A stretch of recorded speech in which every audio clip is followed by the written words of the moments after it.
चीन में एससीओ शिखर सम्मेलन के बैनर तले जब दुनिया की 3 महाशक्तियां मिल रही हैं तो इसका प्रभाव अमेरिका तक देखने को मिल रहा है।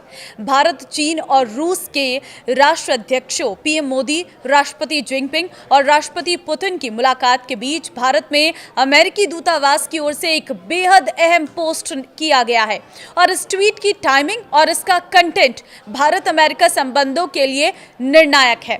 नमस्कार, मैं हूं आपके साथ ममता तिवारी। आप देख रहे हैं न्यूज़ 18 का डिजिटल प्लेटफॉर्म।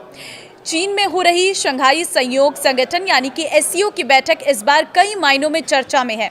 प्रधानमंत्री नरेंद्र मोदी जहां रूस के राष्ट्रपति व्लादिमीर पुतिन और चीन के राष्ट्रपति शी जिनपिंग के साथ एक मंच पर दिखाई दिए, तो वहीं दूसरी तरफ अमेरिका को इन तीनों की नजदीकी रास नहीं आ रही है और इसी कड़ी में अमेरिका भारत के साथ अपने रिश्तों को 21वीं सदी की पहचान बता रहा है।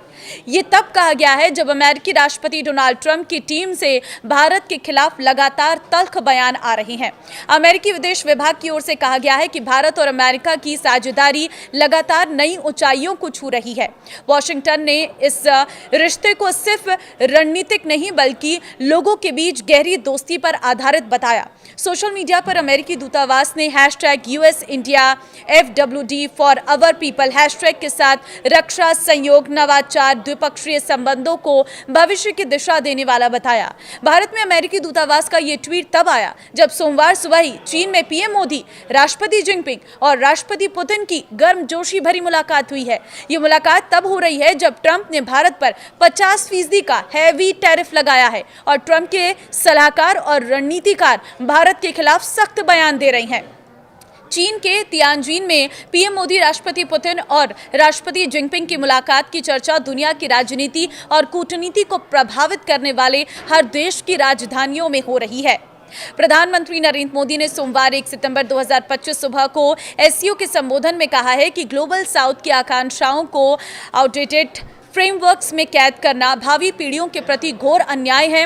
उन्हें दुनिया को बदलाव को स्वीकार करने का संदेश देते हुए कहा है कि नई पीढ़ी में के बहुरंगी सपनों को हम पुराने जमाने की ब्लैक एंड व्हाइट स्क्रीन पर नहीं दिखा सकते, इसके लिए स्क्रीन बदलनी होगी।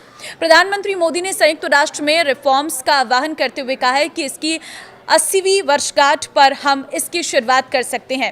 एससीओ में प्रधानमंत्री मोदी ने रूस के राष्ट्रपति पुतिन से भी गर्मजोशी भरी मुलाकात की। पीएम मोदी और राष्ट्रपति पुतिन एक ही कार में बैठकर मीटिंग वेन्यू तक पहुंचे। एससीओ के संबोधन में प्रधानमंत्री नरेंद्र मोदी ने बिना नाम लिए आतंकवाद पर पाकिस्तान को घेरा और संरक्षणवादी, एक तरफा और वर्चस्ववादी रवैये के खिलाफ अमेरिका को खरी खरी भी सुनाई है। वहीं पीएम मोदी ने कहा कि भारत ने सीमा पार आतंकवाद, अलगाववाद और उग्रवाद के प्रति जीरो टॉलरेंस की दृष्टिकोण की लगातार अपील की है। पीएम मोदी ने अपना संबोधन शुरू करते हुए कहा कि प्रगति और संपर्क के प्रतीक शहर तियानजिन में इस प्रतिष्ठित सभा को संबोधित करना सम्मान की बात है।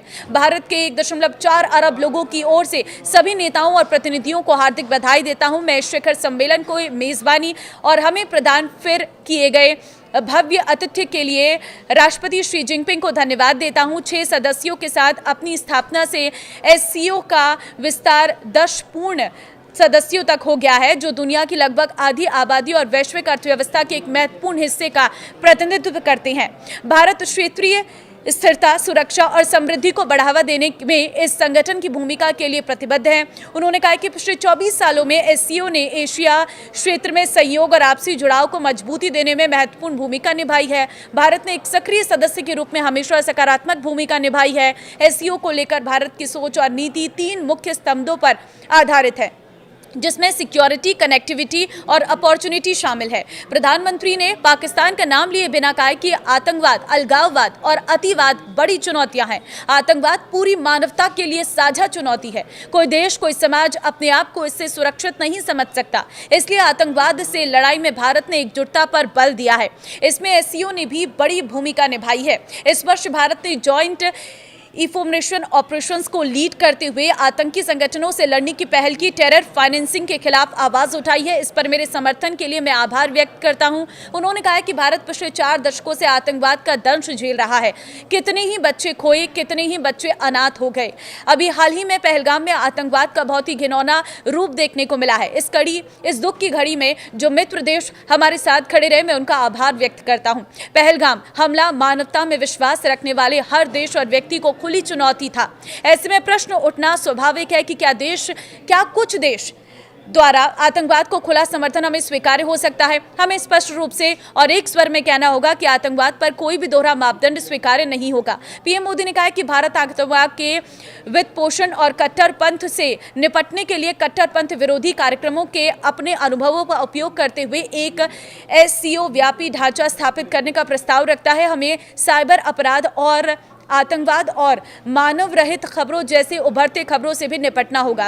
अगली भारत क्षेत्रीय आतंकवाद रोधी संरचना RATS बैठक की मेजबानी करने और कृत्रिम बुद्धिमत्ता AI संचालित सुरक्षा साधनों में विशेषज्ञता प्रदान करने के लिए तैयार है। पीएम मोदी ने अमेरिका का भी नाम लिए बिना संरक्षणवादी, एक तरफा और वर्चस्ववादी रवैये के खिलाफ हल्ला बोला है और उसकी नीतियों पर निशाना भी साधा है। देखिए, SCO शिखर सम्मेलन के दौरान प्रधानमंत्री नरेंद्र मोदी और रूसी राष्ट्रपति व्लादिमीर पुतिन के बीच में गजब की ट्यूनिंग देखने को मिली है। दोनों नेता गर्मजोशी से मिले और एक दूसरे को गले लगाया। अब देखिए, इस तरह की तस्वीरें जब सामने आती है तो जाहिर तौर पर कुछ अन्य देशों को इससे जरूर कुछ ना कुछ प्रभाव पड़ता है और वही प्रभाव अमेरिका के आज के किए गए ट्वीट पर नजर भी आता है। हालांकि इस ट्वीट के मायने कई तरह के निकाले जा रहे हैं, लेकिन ठीक जब तीनों नेताओं की मुलाकात होती है उसके बाद अमेरिका की तरफ से ट्वीट आता है तो इसके कुछ ना कुछ मायने उस मीटिंग से जरूर जुड़े हो सकते हैं। आपको क्या लगता है? कॉमेंट में अपनी राय जरूर दें।